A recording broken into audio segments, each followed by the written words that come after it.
I truly have never seen anything like a gang funeral in Taiwan. These are the real triads. And going down this rabbit hole, I've actually seen a lot of funerals like this in Taiwan, so is this just something people with money do in general? This was the funeral of Brother Leopard, leader of the Songlian gang, which is one of the 4 major triads in Taiwan. And this is the funeral for a member of the Bamboo Union, which is the largest of the 4 major triads. And these guys are really flashy, because this is just what happens when you die. When they're alive, oh man, they rented out the 5-star Marriott in Taipei, $150,000. They brought out over 100 women to greet the arriving triads, and this was just for a spring dinner. But they started throwing so many parties, in fact, that it actually pissed off the police, with even the police making it clear that, and this is not me, this is a direct quote from an officer in Taipei.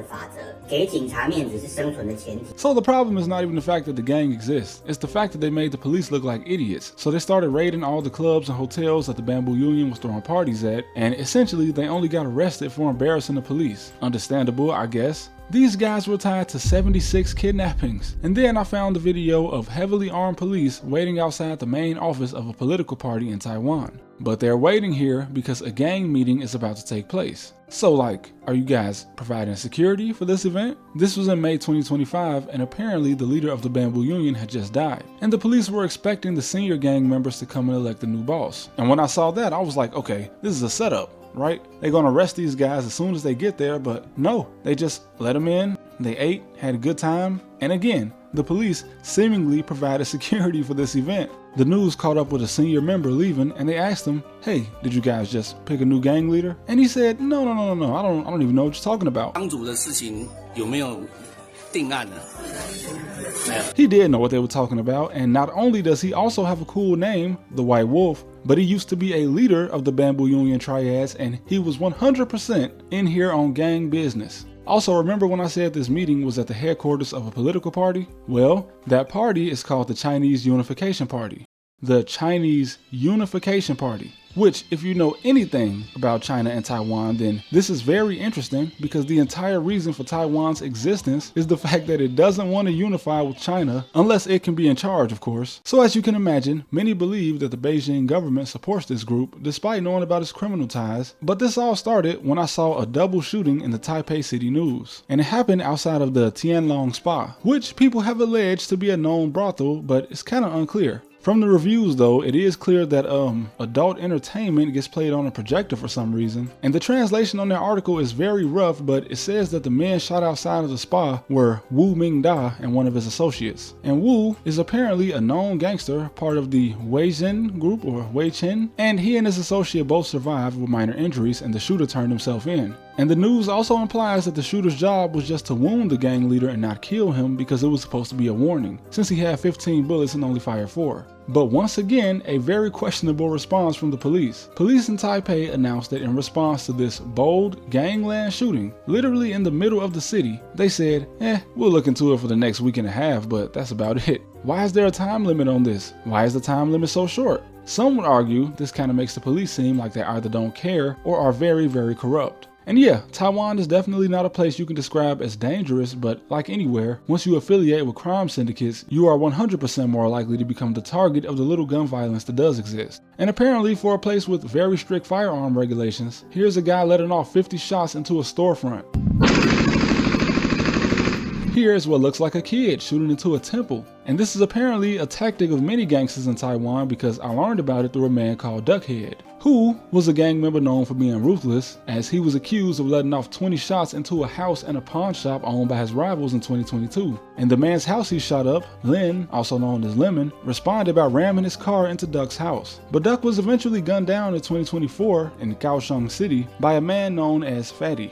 But very strange that a known ruthless gang member has a wife who is a politician. And yes, he also had a real Taiwan gangster funeral, McLarens, Bentleys, Rolls Royces, and once again the Taiwan police appearing to act as security. And I shouldn't be surprised because the officer earlier in the video did also say that there was a mutual respect between the gangs and the law. But this and his marriage also raises more questions about the ties between the government and the triads, both the Taiwanese government and the CCP in the mainland. Now, I've heard people say that most triads are from Taiwan instead of mainland China, but the largest group of triads in Taiwan is mostly made up of Taiwan Xinyan, which is a very rough translation of mainlanders in Taiwan, or Taiwan aliens, but it also sometimes translates as Da Lu Ren Za Taiwan. Wow, can't wait for the people who actually speak Mandarin to hear that, but this is a term used to describe migrants that came from the mainland at the end of the Chinese Civil War and their descendants. And the Bamboo Union was actually founded by a guy from the mainland, so I guess it kind of makes sense why the CCP is alleged to be in collusion with the Bamboo Union to promote unification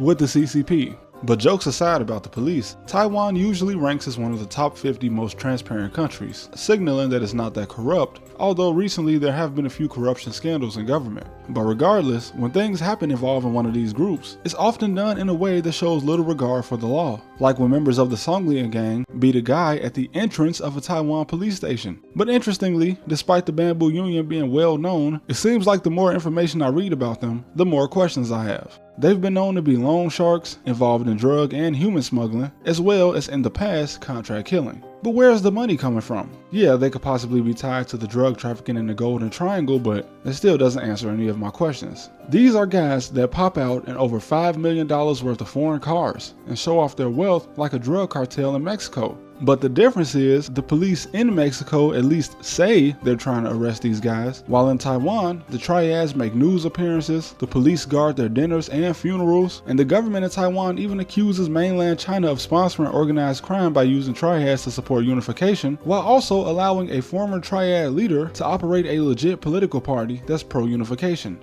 But yeah, democracy. I guess it will be kind of undemocratic to not allow him to have a party just because he's a pro-Beijing triad, but the criminal activity out in the open sounds like a movie sometimes. I mean, in 2018, the White Wolf sent one of his sons, Zhang Wei, to lead a diplomatic meeting with the Kyokurukai Yakuza in Japan, where they exchanged intelligence, with the Japanese media believing that this close relationship between the Bamboo Union and the Okinawa branch of the Yakuza is part of an attempt by the CCP to extend its influence in the area, which, in case you didn't know, Okinawa is part of the Ryukyu Islands, which had a small independence movement, but for the most part, everyone in these islands wants to remain part of Japan. But if the CCP wants to use this group for intel and political influence, I wondered, what political influence does the Bamboo Union have? Yes, they've been tied to the Unification Party, but that party doesn't hold any seats in government. But the answer to that question is strangely when a murder for hire comes into play. You see, in the 1980s, the founder of the Bamboo Union Triads flew to California to kill a man named Henry Liu.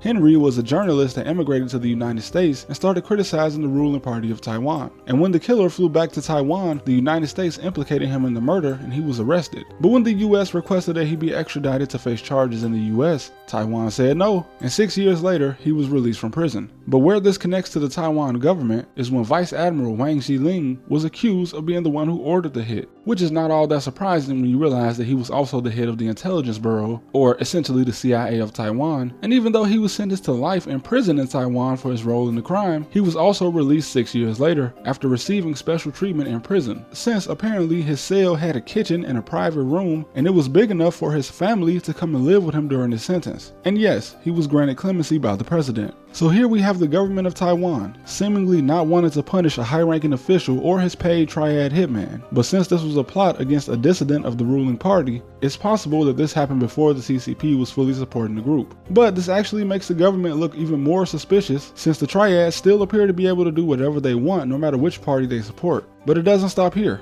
Have you ever heard of a gang-affiliated temple? Because according to the Global Taiwan Institute, the Jinlang Temple in the Daxia district of Taichung City, which organizes the largest religious event in Taiwan, a pilgrimage for the goddess Mazu, is chaired by Yinqing Piao, who, despite being a gang member, was also a member of government for 10 years. And Yin is still the chairman of this temple, with Taiwan's president still making appearances there, despite the fact that Yin was found guilty of spending government funds at hostess bars, which is essentially a strip club with no poles. But the dynamic of gangs, temples, and politics is just a byproduct of the less than democratic side effects of how Taiwan is run. This is not traditional organized crime that people are used to in the West. Much like the Yakuza in Japan, it's a mix of gangsters involved in politics and legitimate business. But unlike the Yakuza, these groups have much more freedom, as constant crackdowns and law changes in Japan make it harder for the Yakuza to operate. And yeah, I've had a lot of fun with this Asia series. I'm glad you guys enjoy it. I even spoke on Israel in my last video, and I noticed that a couple of you guys were kind of worried about me, but we're gonna continue the series and let me know how good my Mandarin was. Either way, thanks for watching.